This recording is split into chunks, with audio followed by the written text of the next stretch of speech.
મંતવ્ય ન્યૂઝના અહેવાલને પગલે તંત્ર દોડતું થયું હોવાના સમાચાર મળી રહ્યા છે। આપને જણાવી દઈએ, મંતવ્ય ન્યૂઝના અહેવાલને પગલે ગરીબોને ન્યાય અપાવવા મંતવ્ય ન્યૂઝે પહેલ કરી હતી।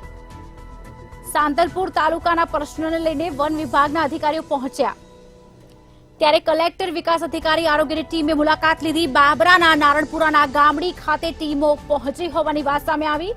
આ વિસ્તારના રહીશોની રજૂઆતો અધિકારીઓએ સાંભળી। આપને જણાવી દઈએ, અધિકારીઓએ લોકોના પ્રશ્નોનું નિરાકરણ લાવવા તૈયારી પણ દર્શાવી।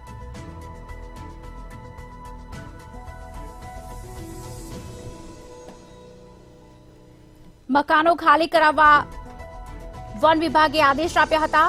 મંતવ્ય ન્યૂઝના અહેવાલને પગલે તંત્ર ઘટના સ્થળે પહોંચ્યું હતું। મંતવ્ય ન્યૂઝના અહેવાલને પગલે તંત્ર દોડતું થયું છે। ગરીબોને ન્યાય અપાવવા મંતવ્ય ન્યૂઝે પહેલ કરી હતી।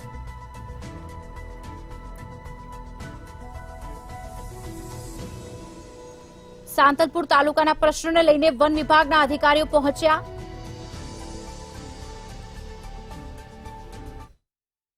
મારું નામ નવીનભાઈ જેઠાભાઈ, ગામ બાબરા। આ મંતવ્ય ચેનલ થી મને આ બધું દોડતું થયું ને અમારું મંત્રી હે, પછી આપણે લવિંગજી ઠાકોર આયા, અમારું સારું થયું એમ। આ ચેનલનો આભાર છે મંતવ્ય ચેનલથી દ્વારા બાબરા ગામની થી 4 કિલોમીટર દૂર જે નારણપુરા ગામ આવેલું છે, ત્યાં ફોરેસ્ટ દ્વારા અમારી જમીન છે એવું કહેતા ને જ્યાં ત્યાં લોકો 150 ની વસ્તી રહે છે તેમના મકાન તોડી નાખવા આદેશ કર્યો હતો। ત્યાં લાઇટ બિલ, ઘરવેરા પાવતી બધું જ હોવા છતાં અમારું દબાણ કરીને તમે અહીંયા વસ્યા છો એવું કહીને તેમને પડકારવામાં આવ્યા હતા। ત્યારે મંતવ્ય ચેનલ દ્વારા અહીંયા આવી લોકોને જાગૃત કરી તલાટી, ટીડીઓ સાહેબ, કલેક્ટર સાહેબ અને અન્ય આપણા ધારાસભ્ય લવિંગજી ઠાકોરને જાણ કરતા તેઓ અહીંયા દોડી આવ્યા હતા।